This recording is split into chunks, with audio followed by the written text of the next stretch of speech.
Hello friends and welcome to the Exams Made Simple, and we are back again with the Hindu Complete Newspaper Analysis for 5th of June 2023। तो 5 जून 2023 का the Hindu newspaper analysis हम देखेंगे। शुरू करते हैं सवालों के साथ, क्वेश्चंस के साथ, और जिनके जवाब आपको देने हैं। तो क्वेश्चंस के आंसर्स आप कर सकते हैं, कमेंट सेक्शन में बता सकते हैं कितने आपने सही किए।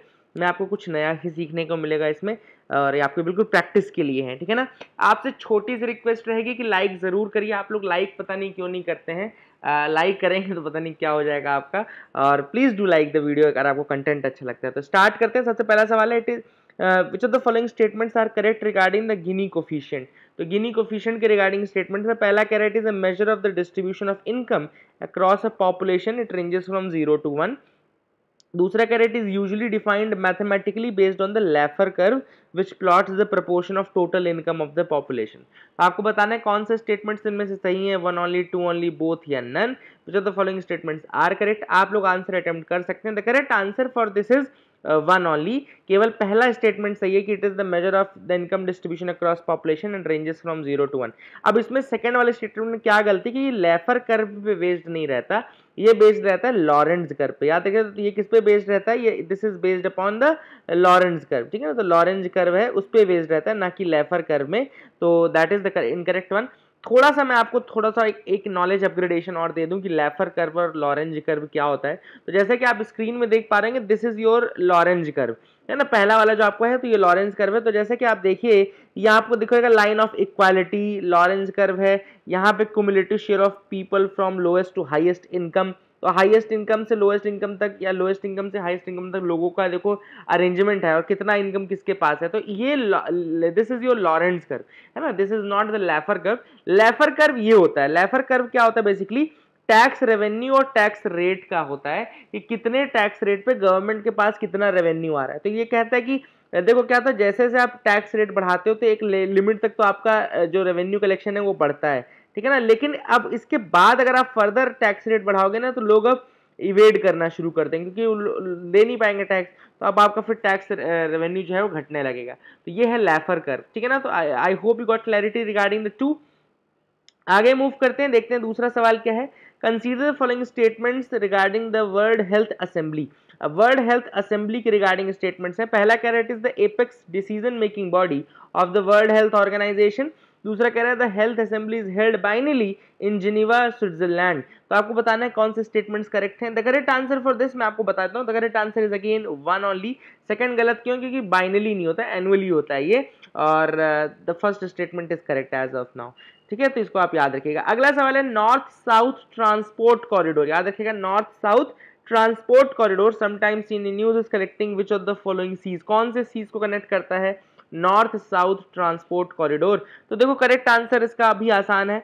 ऑप्शंस आपके सामने हैं, Baltic Sea, Arabian Sea, Red Sea, Arabian Sea, Gulf of Aden, Bay of Bengal, Mediterranean Sea and Red Sea. आप अटेम्प्ट करिए। आंसर करेक्ट इसका है Baltic Sea and the Arabian Sea. तो एक्चुअली ये पूरा रशिया से लेकर के आपका इंडिया वाला पोर्शन को ज्वाइन करता है नॉर्थ साउथ ट्रेड या ट्रांसपोर्ट कॉरिडोर। तो इसलिए इसका आंसर होगा A, Baltic Sea and Arabian Sea. I hope you got clarity, कुछ नया सीखने को मिला होगा आपको। आगे मूव करते हैं, कुछ न्यूज आइटम्स में देखते हैं जो इंपॉर्टेंट है आज के लिए। पहली न्यूज है, लेवेंडर कैपिटल ऑफ इंडिया। तो what is the lavender capital of India. तो यहाँ पे रिसेंटली भदरवाह, भदरवाह नाम की एक जगह है, याद रखिएगा। This is deemed as the lavender capital of India. तो अगर आपसे कोई पूछे कि इंडिया की लेवेंडर कैपिटल कौन सी है, तो Bhaderwah it is located in the Jammu region. कहाँ पे लोकेटेड है ये, it is located in the Jammu region. तो ये भी आप याद रखिएगा कि जम्मू रीजन में है, और Bhaderwah is the lavender capital of India, ठीक है। तो कल अभी यहाँ पे ही लेवेंडर फेस्टिवल भी हो रहा था, तो वहीं पे ये चीज डिक्लेयर की गई थी। अच्छा, दूसरी जो न्यूज है वो है जो हमारी प्रेसिडेंट हैं Draupadi Murmu ji, she has reached Paramaribo. Paramaribo क्या है, it is the capital of Suriname. तो पारामारिबो कैपिटल ऑफ सूरीनाम यहाँ विजिट करने गई हैं। अब क्यों गई हैं, because she is the chief guest at the 150th anniversary celebration. 150th anniversary celebration है किस चीज का, of the arrival of Indians in Suriname. तो इंडियंस का अराइवल सूरीनाम में हुआ, उसके 150th 150 सेलिब्रेशन के लिए ये बेसिकली गई हैं, ठीक है ना। तो आप याद रख सकते हैं, this is the thing that has happened. तो this is the thing. Suriname का थोड़ा सा मैं आपको मैप दिखा दूं अगर सूरीनाम का, तो आप देख जानते हैं सूरीनाम कहाँ पर है। साउथ अमेरिका में आता है सूरीनाम। तो इधर साइड देखो एक गयाना है एक तरफ जो उसका वेस्टर्न बॉर्डर है, और यहाँ पे फ्रेंच गियाना, देखो एक तरफ गुयाना है अलग और एक है फ्रेंच गियाना, और नीचे तरफ आपका ब्राजील है, नीचे ब्राजील है, ये इनको टच करता है। ऊपर जो वाटर बॉडी है वो है Atlantic ocean, the water body is Atlantic ocean, और ये आपका सुरिनाम दिख रहा है आपको, ये Paramaribo, this is the capital Paramaribo, जैसा मैंने आपको बताया था पारामारिबो कैपिटल है वहां पर, है ना। और हुलियन टॉप, यहाँ पे देखो हुलियन टॉप है, वैन वाइजैक माउंटेन्स हैं, डी हान माउंटेन्स हैं, कुछ याद रख सकते हैं, these are the savanna regions as well, and this is the thing which is important, आप इसको याद रख सकते हैं, ठीक है ना। तो ये सूरीनाम कहाँ कहाँ किसको टच कर रहा है, गयाना हो गया, फ्रेंच गियाना हो गया, और नीचे आपका ब्राजील हो गया, जैसा कि आपको पता है पारामारिबो की कैपिटल है, यहाँ पर ही गई हैं हमारी प्रेसिडेंट। तीसरी जो न्यूज़ है वो है यूएई यानी कि United Arab Emirates, it has won the bid to host the 2025 world conservation congress. तो आईयूसीएन की वर्ल्ड कंजर्वेशन कांग्रेस जो 2025 की होगी वो यूएई में होगी, याद रखिएगा, आईयूसीएन होस्ट करता है वर्ल्ड कंजर्वेशन कांग्रेस। ये क्वेश्चन भी आ सकता है अपने आप में कि वर्ल्ड कंजर्वेशन कांग्रेस कौन होल्ड करता है, तो world conservation Congress is hosted by the IUCN, और इस बार 2025 की जो होगी ये यूएई में होगी। It will be one of the largest and most important gathering of the conservationist, लगभग 10,000 से ज़्यादा कहते हैं कि ये पैनल आएंगे और डेलीगेट्स आएंगे फ्रॉम नियरली 160 कंट्रीज, है ना। एंड आईयूसीएन डब्ल्यूसीसी जो है 2025 में कहाँ पर होगा, अबू धाबी में होगा, याद रखिएगा अबू धाबी में होगा आईयूसीएन का वर्ल्ड कंजर्वेशन कांग्रेस, ठीक है। आईयूसीएन का जो स्टैब्लिशमेंट है वो हुआ था 1948 में, IUCN was established in 1948 and it is one of the world's largest and most diverse environmental network, इसको भी आप याद रखिएगा, ठीक है। तो these are the some of the facts which you can remember regarding the IUCN, ठीक है। अब हम आगे बढ़ते हैं, आज के न्यूज़पेपर की तरफ आते हैं, देखते हैं क्या इंपॉर्टेंट चीज़ें हैं जो कि आज के न्यूज़पेपर में हम सीख सकते हैं।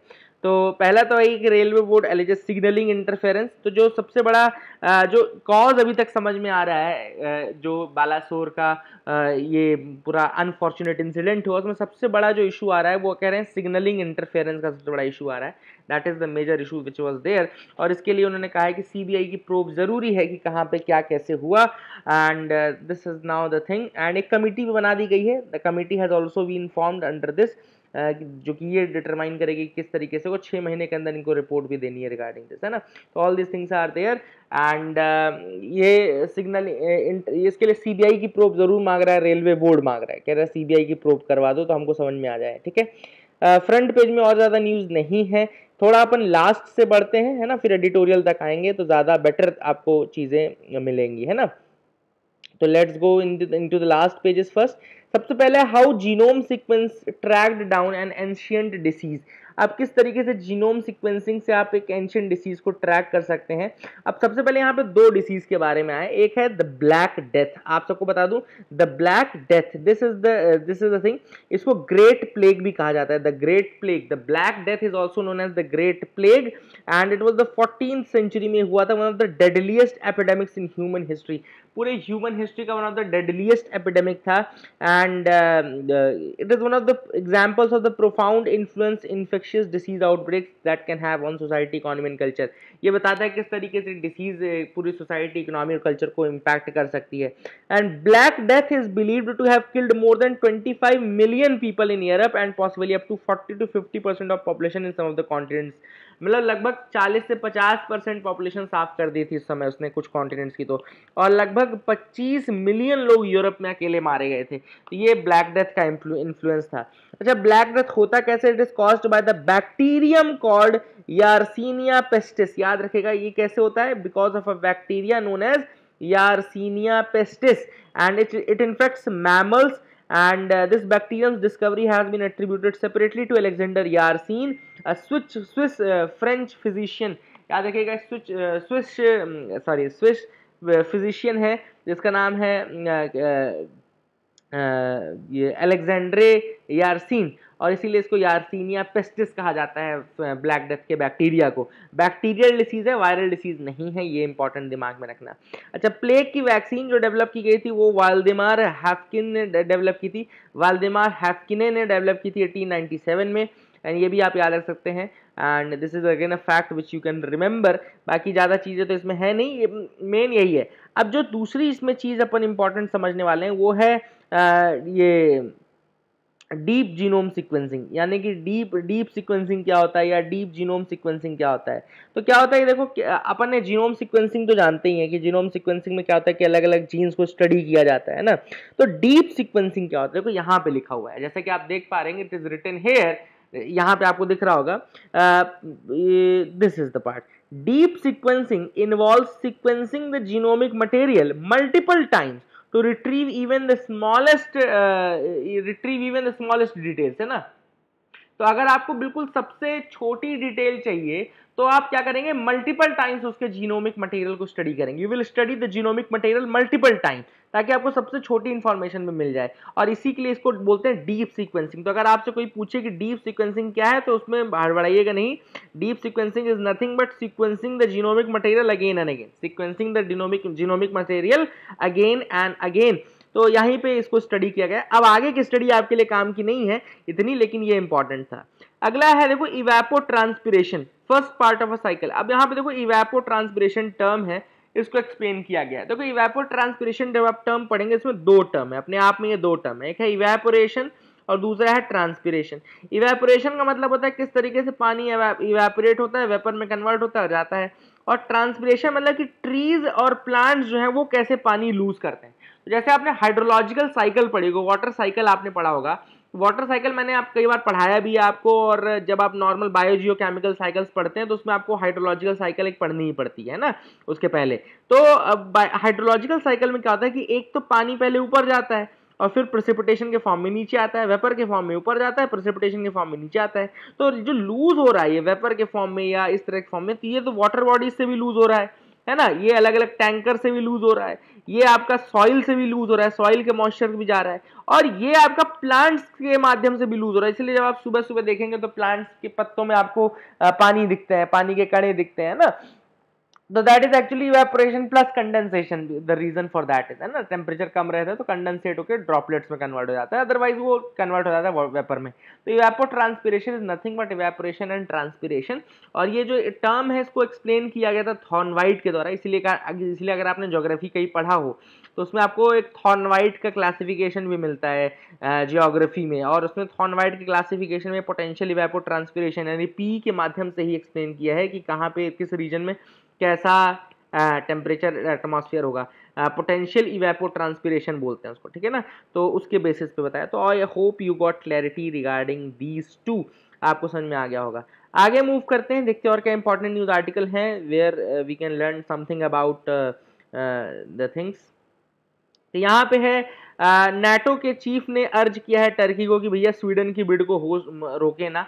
अब आप सबको पता होगा कि अभी फिनलैंड जो था वो नेटो का एक मेंबर बना है, और स्वीडन चाहता है कि नेटो का मेंबर बन जाए। फिनलैंड ऑलरेडी बन चुका है, स्वीडन चाहता है कि नेटो का मेंबर बन जाए, और टर्की जो है वो स्वीडन की बिड को रोक रहा है। टर्की बोलता है कि नहीं, मैं नहीं बनने दूंगा। क्यों नहीं बनने दूंगा? क्योंकि टर्की में जो कुर्दिश मिलिशिया है, यानी कुर्दिश जो रेबल्स हैं, उनको कहता है कि वो स्वीडन जो है वो पनाह देता है। तो उनका ये कहना है कि स्वीडन जो है वो चूंकि जो कुर्दिश है उनको पनाह दे रहा है, इसलिए मैं इसकी बिड को नहीं आने दूंगा, इसको नहीं आने दूंगा। बट अब धीरे धीरे वो भी इनका जो रेजिस्टेंस है खत्म होता जा रहा है टर्की का, और हो सकता है वो जल्दी ही आए। Astronauts working in the Chinese space station return safely to the earth. अब चाइनीज स्पेस स्टेशन आपको पता है चाइना ने भी अपना खुद का बना लिया है, और वहां पे ये शेंजू स्पेसशिप भेज करके वो यहाँ पे काम कर रहे हैं, है ना। तो all this things are happen, तियानवे पता नहीं क्या क्या चीज़ वहाँ पे गई थी, है ना। तो अब ये शेंजू से उनके जो एस्ट्रोनॉट्स थे who were working in the country space station, वो रिटर्न कर चुके हैं अर्थ में, and they have return safely to the earth. That is the thing which is important. I hope you got clarity regarding that as well. आगे move करते हैं, देखते हैं और क्या इंपॉर्टेंट न्यूज आर्टिकल्स है जिनके बारे में हमको डिस्कस करना है। तो यहाँ पे ऐसी कोई न्यूज नहीं है। This part is also not having such news item जो कि बहुत इंपॉर्टेंट हो। How the reification of caste will not lead to a true politics of change and justice. अब देखो यहाँ पे एक टर्म है रीफिकेशन ऑफ कास्ट, ठीक है ना, रीफिकेशन ऑफ कास्ट। तो एक्चुअली रीफिकेशन ऑफ कास्ट क्या होता है मैं आपको बता देता हूँ। देखो अभी एक मूवी आई थी, उसका एग्जाम्पल यहाँ पे कटहल मूवी है। कटहल मूवी आपने देखी होगी, नेटफ्लिक्स में दिखाता रहता है ना। तो रीफिकेशन ऑफ कास्ट का मतलब क्या है? तो इट इज बेसिकली रीफिकेशन एक प्रोसेस है which is the process of turning of, देखो यहाँ पे लिखा हुआ है, बहुत क्लियर शब्दों में लिखा है इसलिए बता रहा हूँ, reification is the turning of an abstract intangible idea into a fixed belief. जब आप किसी अब्स्ट्रैक्ट या इंटेंजिबल आइडिया को एक फिक्स्ड बिलीफ में कन्वर्ट कर देते हो, वो कहलाता है reification. Write down it, reification is the turning of an abstract and intangible idea into a fixed belief, and it occurs when people start believing in the concreteness of a concept। जब लोग उस concept के कॉन्क्रीटनेस में believe करने लगते हैं तो वो रीफिकेशन कहलाता है। एंड एक्चुअलिटी में होता क्या है, concept exist in an amorphous abstract form. Concept तो एक एमॉर्फस एब्स्ट्रैक्ट फॉर्म में रहता है, और वो होता है क्योंकि सोशियो इकोनॉमिक, उस समय के जो सोशियो इकोनॉमिक कस्टम्स प्रोग्रेस रहती है उसके ऊपर बेस्ड रहता है। जैसे मान लो ऑथर ने कहा है कास्ट के आइडिया का रीफिकेशन, तो पहले कास्ट का जो आइडिया था वो एक आइडिया के रूप में स्टार्ट हुआ, पहले तो एक आइडिया के रूप में ही स्टार्ट हुआ ना, बाद में धीरे धीरे लोगों ने उनमें बिलीव करना शुरू कर दिया और वो धीरे धीरे कास्ट का आइडिया जो है वो रीफिकेशन में कन्वर्ट हो गया, मतलब वो एब्स्ट्रैक्ट आइडिया से फिर वो फुल्ली स्टैब्लिश हो गया, है ना। एंड यहाँ पे ऑथर ने एक और चीज बताई कि एक तरीका है कि जो वर्किंग क्लास है वो ब्रेक कर सकती है इस प्रोसेस से, वो है डीरिफिकेशन की प्रोसेस। अब डीरिफिकेशन कैसे होगा, it happens when there is a realization of the self consciousness. जब आप अपने सेल्फ कॉन्शियसनेस का रियलाइजेशन करेंगे या क्लास कॉन्शियसनेस का रियलाइजेशन करेंगे, तभी इस रीफिकेशन के साइकिल से आप बाहर निकल सकते हैं। तो this has been mentioned in this article. तो मैंने आपको बताया कि इस पूरे आर्टिकल में जो चुन के निकालने वाली चीज थी वो मैंने आपको बता दिया। I hope you got clarity regarding that as well.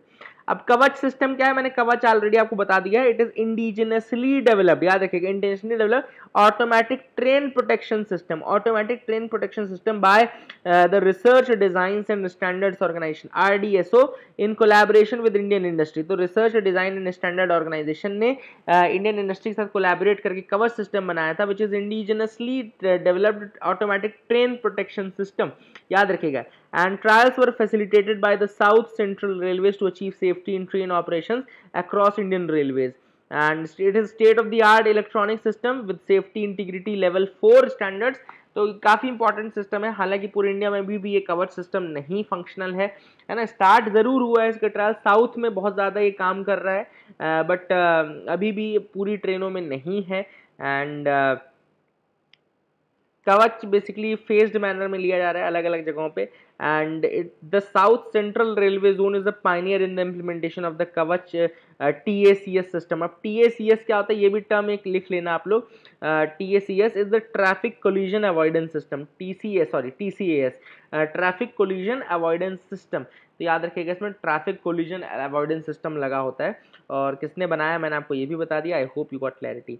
अगला है एडिटोरियल पार्ट। एडिटोरियल पार्ट में जो हम एडिटोरियल पहला डिस्कस करेंगे वो है spare the rod and change the law. अब ये है director general of health services ने अभी जो रिसेंटली एक ऑर्डर निकाला था उसके ऊपर। तो director general of health services ने अभी एक ऑर्डर इशू किया जिसमें उन्होंने ये कहा that doctors in central government hospitals will prescribe only generic medicine instead of the branded drugs, ठीक है ना। तो अब एक बहुत इंपॉर्टेंट ये ऑर्डर है जो आया था, director general of health services का ऑर्डर था, और उन्होंने ये कहा है कि जो सेंट्रल गवर्नमेंट के डॉक्टर्स हैं, now they will prescribe only the generic medicine instead of the branded drugs. अब इसमें ड्राइविंग फोर्स क्या है उनका, उनको ये लगता है कि जो डॉक्टर्स हैं वो सारे कहूट्स में है with the pharmaceutical industry. Cahoots with the pharmaceutical industry मतलब उनके साथ मिले हुए हैं फार्मास्यूटिकल इंडस्ट्री के साथ, और उनका काम है केवल और केवल अपने प्रिस्क्रिप्शन के माध्यम से कट कमाना। या अपन बोलते हैं ना, डॉक्टर के पास जब भी अपन जाते हैं तो हमारे दिमाग में भी रहता है कि अच्छा इसने ये दवाई इसलिए लिखी है क्योंकि इसमें इसका हिस्सा होगा, या फिर इसने यहाँ पे टेस्ट कराने के लिए इसलिए बोला है क्योंकि यहाँ पे इसका हिस्सा होगा। तो ये अपन बोलते रहते हैं, और वही चीज़ यहाँ पे ऑथर ने भी कही कि यही चीज़ सोच करके director general of health services जो है उसने ये ऑर्डर निकाला है कि भाई आप केवल जेनरिक ड्रग्स ही देंगे, प्रिस्क्राइब करेंगे। ऑथर ने कहा कि तब देखो हमको थोड़ा सा इस चीज़ के पीछे जाना पड़ेगा कि क्या वाकई में वो फार्मास्यूटिकल इंडस्ट्री से मिला है या फिर इंडिया में क्वालिटी ऑफ जेनरिक मेडिसिन इतनी अच्छी नहीं है ना। पहला तो ऑथर ने ये उठाया कि देखो क्या होता है, मैं आपको एक बताता हूँ। जब आप एक जेनरिक ड्रग बनाते हो ना, you have created a generic drug, ठीक है ना। अब जेनरिक ड्रग अगर अपने ओरिजिनल ड्रग की बायो इक्विवेलेंट है, तब तो आप उसको बहुत इजीली यूज कर सकते हैं। मतलब कि ओरिजिनल जो ड्रग्स था उसको एग्जैक्टली आप रिप्लेस कर सकते हैं इस नई जेनरिक ड्रग से, इसको बोलते हैं बायो इक्विवेलेंट, ठीक है ना। तो इसके लिए एक बायो इक्विवेलेंस टेस्ट होता है। तो आयुष ऑथर ने सबसे पहले तो ये उठाया है मुद्दा कि भैया बायो इक्विवेलेंस टेस्ट जो है वो हमारे यहाँ बहुत सारी जेनरिक ड्रग्स के लिए हुआ ही नहीं है, तो हम स्टैब्लिश ये नहीं कर सकते कि क्या ये अपनी ओरिजिनल ड्रग को एग्जैक्टली रिप्लेस कर देगा कि नहीं कर देगा, ठीक है ना। तो that is the first thing, ठीक है ना। दूसरा ऑथर ने कहा है कि जो ये डॉक्टर्स होते हैं गवर्नमेंट के और ये कहीं के भी, प्राइवेट हो चाहे पब्लिक के हो, they do not believe in the quality of generic, all generic medicine. सारी जेनरिक मेडिसिन की, कुछ जेनरिक मेडिसिन देखो बहुत अच्छा है नो डाउट, लेकिन सारी ही अच्छी है ऐसा तो नहीं बोल सकते। तो they have a valid reason for that, है ना। बहुत सारी हमारी ड्रग्स है जिनका बायो इक्विवेलेंस टेस्ट हुआ ही नहीं है अभी, जैसे मैंने कहा बायो की, देखो यहाँ लिखा है बायो इक्विवेलेंस, है ना। तो तब तक वो लीगल गारंटी नहीं दे सकते सारी जेनरिक मेडिसिन की जब तक उसका बायो इक्विवेलेंस टेस्ट ना हो जाए, है ना। तो या तो आप ये चीज क्लियर करो। दूसरा ऑथर ने ये कहा है कि जो स्टेबिलिटी टेस्टिंग होती है, एक वो भी होता है स्टेबिलिटी टेस्टिंग। कई बार जैसे आपने देखा होगा दवाई आपने खुलने में रखी तो या तो उसका रंग उड़ गया या फिर वो ऐसे भुरभुरे पाउडर के रूप में कन्वर्ट हो गई या फिर पिघल गई, कुछ भी हो सकता है। तो ये स्टेबिलिटी टेस्टिंग होती है। तो बहुत सारी जेनरिक मेडिसिन की जो है स्टेबिलिटी टेस्टिंग भी नहीं है और ये आप स्टैब्लिश नहीं कर सकते कि ये स्टेबल रहेगी कि नहीं रहेगी, है ना। That is again a key challenge in the manufacturing of these drugs. तो ये भी एक इशू है ना। And all these things are there. तो ये ऑर्डर ऐसी जगह पे निकालना कि जब तक आप स्टैब्लिश नहीं कर सकते कि क्वालिटी ऑफ जेनरिक ड्रग्स क्या रहेगी, तब ऐसे में डीजीएचएस का जो ये आइडिया है तो prescribe drugs only from the generic name, ये एक बहुत सही नहीं है। और इसमें आपको पहले डॉक्टर्स का व्यू पॉइंट भी लेना चाहिए। और कई बार ऐसा नहीं होता है कि डॉक्टर्स हमेशा मिले ही रहते। देखो मैं अगर कोई दवाई आपको बता रहा हूँ तो ये भी रीजन तो हो सकता है ना कि मुझे पता है कि वो दवाई काम करेगी या फिर मुझे उसका फीडबैक वैसा मिला है। तो डॉक्टर्स कई बार ऐसी भी दवाई एस्टेब्लिश देते हैं जो उनको पता रहता है कि इसका फीडबैक अच्छा है और ये काफी लोगों को फायदा कर चुकी है। तो ये चीजें भी समझने योग्य रहेंगी। That is what has been mentioned by the author in this article. I hope you got clarity. और दूसरी जो न्यूज है वोट फॉर चेंज, अब आप सबको पता होना है कि नहीं है मुझे नहीं पता। थाईलैंड में अभी तक मिलिट्री रूल था। थाईलैंड इनफैक्ट एकमात्र अपर मिडिल इनकम कंट्री थी जहां पे मिलिट्री रूल था और थाईलैंड में अभी जाकर के डेमोक्रेसी के लिए वोट हुआ है। बट अभी वहां पे क्लियर कट मेजोरिटी किसी को नहीं है। जो हाईएस्ट वोट मिले हैं वो पीता लिम्जारोएनरैट की पार्टी को मिला है। तो यहाँ पे आप लोग देख लीजिए उनका नाम भी एक बार, है ना। तो यहाँ पे देखो लिखा है पीता लिम्जारोएनरैट एंड इनकी पार्टी को ही सबसे ज्यादा भी वोट मिले हैं। बट सबसे ज्यादा सीट्स भी इन्हीं के पास है, लेकिन अभी भी क्लियर मेजोरिटी इनके पास नहीं है। बट लेट्स सी किस तरह से। बट आर्मी का रूल वहां पे हट गया है तो क्लियर कट एक चेंज देखने को मिल रहा है थाईलैंड में कि now we don't want the army rule and we want the democratic rule, है ना। तो ये that is the thing which is there. I hope you got clarity regarding this as well. तो आज का न्यूज़पेपर एनालिसिस इस साथ खत्म करते हैं। That is it. Thank you and have a nice day.